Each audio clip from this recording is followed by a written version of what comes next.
നമസ്കാരം. മലയാള ജാലകത്തിൻ്റെ പുതിയൊരു ക്ലാസ്സിലേക്ക് എല്ലാവർക്കും സ്വാഗതം. ഇന്ന് നമ്മൾ ചർച്ച ചെയ്യുന്നത് വളരെ പ്രധാനപ്പെട്ട ചില ആട്ടക്കഥകളെക്കുറിച്ചാണ്.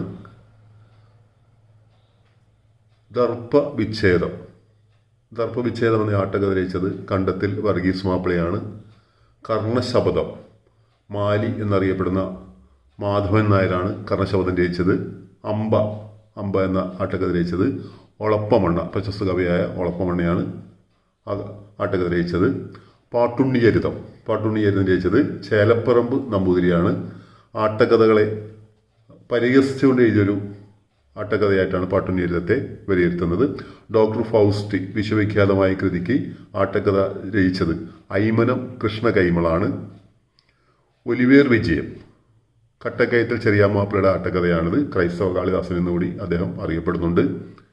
ശ്രീബുദ്ധചരിതം, ചിത്രാംഗത, ഈ ആട്ടക്കഥ രചിച്ചത് NV കൃഷ്ണവാര്യരാണ്.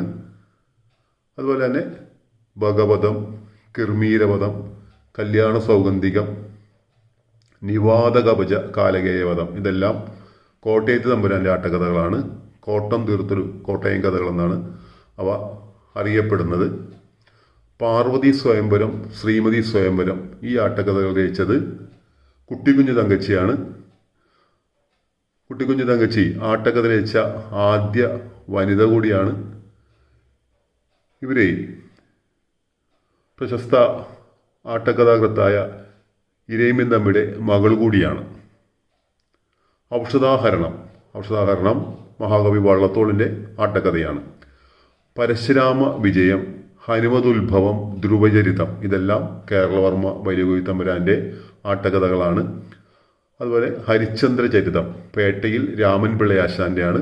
ദുര്യോധനവധം വയസ്കര മൂസിൻ്റെയാണ്.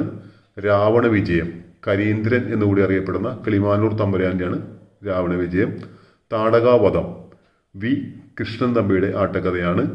ഉത്തരാസ്വയംവരം, ദക്ഷയാഗം, കീചകവധം, ഇതെല്ലാം ഇരയിമ്മൻ തമ്പിയുടെ ആട്ടക്കഥകളാണ്. നളചരിതം ആട്ടക്കഥയിലെ അത്ഭുത പ്രഭാവൻ എന്നുകൂടി അറിയപ്പെടുന്ന ഉണ്ണായി വാര്യരുടെയാണ്. ഇതെല്ലാമാണ് വളരെ പ്രധാനപ്പെട്ടിട്ടുള്ള ചില ആട്ടക്കഥകൾ. മറ്റൊരു ക്ലാസ്സിൽ വീണ്ടും കാണാം. നന്ദി.